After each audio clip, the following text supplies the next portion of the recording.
అబ్బబ్బా! ఆగండి. ఎందుకు అలా స్క్రోల్ చేస్తున్నారు? చూడొచ్చు గదా! ఈ వీడియో ఎండ్ వరకు. నచ్చితే లైక్, షేర్, సబ్స్క్రైబ్ చేయొచ్చు కదండీ! మీలో ఎంతమందికండి టమాటా పచ్చిమిర్చి పచ్చడి అంటే ఇష్టం? నాకైతే చాలా అంటే చాలా ఇష్టం.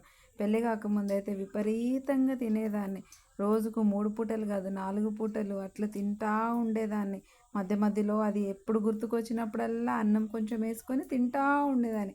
టైము, పాల ఏముండేది కాదండి. అలా తినేదాన్ని. ఎప్పుడు పెళ్ళైపోయిందో మా హస్బెండ్‌కేమో పచ్చడి అంటే అస్సలు ఇష్టం ఉండదు. ఇంట్లో చేయనియ్యరు. ఏదో ఒకరోజు చేసుకుంటా అంటే వద్దు, ఇదేనా, ఇదా, ఛీ అని తిడతా ఉంటారు. నాకేమో చాలా ఇష్టం. ఈరోజు తన కోసం చికెన్ కర్రీ వండి మరి నేను నా కోసం ఈ పచ్చడి చేసుకుంటున్నాను. చాలా రోజులైపోయిందండి తినేసరికి, నాలుక మీద పెట్టుకునేసరికి ఒళ్ళంతా ఎలా పులకరించిందంటే అది అసలు మాటల్లో చెప్పలేనండి. అలా అనిపించిందండి. మీకెలా అనిపించిందో చెప్పండి?